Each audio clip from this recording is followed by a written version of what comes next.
Toutes ces performances que tu vois là, ces PNL, viennent d'une seule chose, maîtriser les bons outils et surtout savoir les lire avec une logique claire. Et aujourd'hui, on va parler d'un outil que presque tout le monde utilise mal, la Fibonacci Retracement. Si tu veux apprendre à utiliser Fibonacci correctement, reste bien jusqu'à la fin.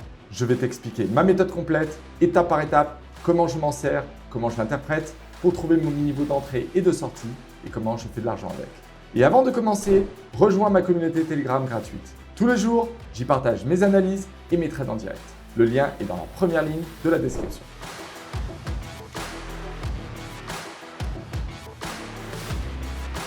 S'il y a un indicateur qui m'aide beaucoup pour reconnaître des opportunités et prendre position, c'est bien les lignes de Fibonacci. C'est quoi le Fibonacci Retracement? Le Fibonacci Retracement, c'est un outil très utilisé en analyse technique. Pour comprendre, allons sur le chart. Pour l'ajouter, cliquez ici. D'un point de départ vers un point d'arrivée, vous aurez toutes ces lignes horizontales. On veut comprendre, après une impulsion, de combien retrace un mouvement. Ici, par exemple, le mouvement retrace de 0,236, donc de 23,6% de cette impulsion haussière. Ici, de 38,2%, et ainsi de suite. Cet outil sert à repérer des zones où le prix pourrait s'arrêter, corriger ou rebondir après un mouvement. On va le paramétrer en utilisant ces niveaux par défaut.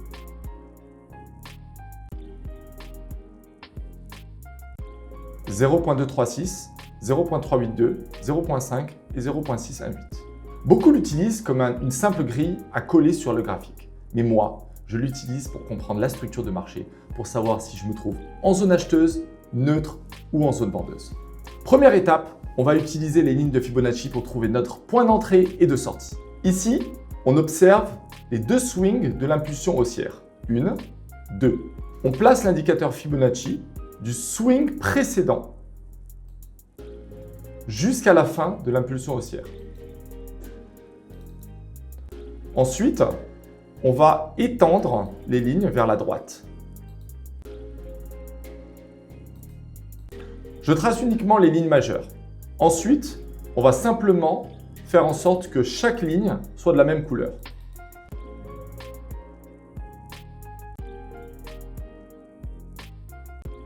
Puis, je filtre le bruit du marché. Pour ça, je vais monter d'un temps au-dessus. Par exemple, je passe de M30 à H2.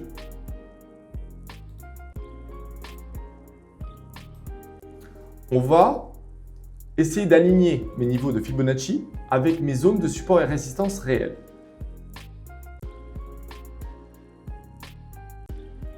Ici, le prix rebondit une fois sur mon niveau de support après une zone de rejet. Donc il y a un niveau de support.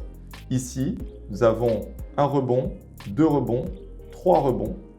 Donc il y a bien aussi un niveau de support à ce niveau. On revient en M30. Maintenant, on élimine les lignes de Fibonacci qui ne nous intéressent pas. Et là, je vois que les niveaux de 0,5 et de 0,618 coïncident parfaitement avec mes lignes de support et de résistance. Le reste, je l'efface. Résultat, j'ai deux zones pertinentes.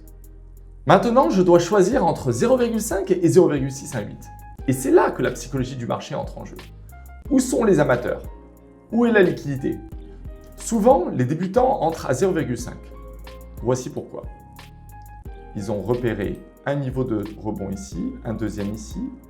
Donc pour eux, l'idée est de se placer là où le prix est logique, à savoir, il a résisté une fois, deux fois, et donc on a envie de se placer dessus.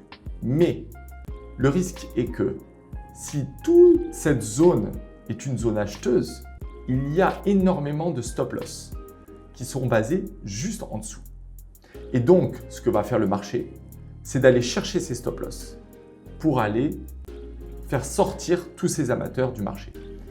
Donc, je ne vais pas me placer sur un niveau à 0,5 parce que c'est trop évident, mais plutôt sur le niveau de 0,618 une fois que les stop-loss auront été touchés. Parce que je traite toujours à contre-tendance des comportements de masse. Les pros se positionnent là où les autres se font piéger. Pour trouver notre point de sortie, ici, on peut voir qu'il y a un equal high, c'est-à-dire un M. On va le tracer. Donc, on a dans l'idée de voir le prix monter pour aller chercher toute la liquidité qui se trouve juste derrière. Maintenant, voyons comment on peut utiliser les lignes de Fibonacci pour pouvoir entrer à nouveau à mesure que le prix monte dans la direction vers notre target. Tout à l'heure, nous avons placé notre Fibonacci un swing en dessous du début de la tendance haussière qui était marqué par 2 swings, 1 et 2. Nous allons faire la même chose avec la tendance baissière. Je place mon Fibo un swing avant le début de la tendance baissière. La tendance baissière, elle est caractérisée par 2 cassures à la baisse. Nous avons bien une cassure ici et une deuxième ici. Donc mon swing baissier, ma tendance baissière, démarre sur ce swing. Un swing au-dessus, c'est donc celui-là. On va donc se placer du point le plus haut de ce swing jusqu'à ce que on atteigne le point le plus bas avant le début du retracement de cette baisse. Je n'entre pas tout de suite. J'attends que le prix casse un niveau Fibo avant d'ajouter une position. Ici, vous voyez, la bougie ferme au-dessus du premier niveau de 0.236. Je me placerai donc une fois que le prix redescendra sur ce niveau. Ensuite, la prochaine bougie monte, casse le niveau de 0.382. Je me place une fois que le prix retrace sur le niveau. À mesure que le prix monte, on voit qu'il a cassé le niveau de 0.5. On attend donc que le prix redescende, touche le niveau 0.5 et on laisse le prix atteindre le dernier niveau qui est 0.658.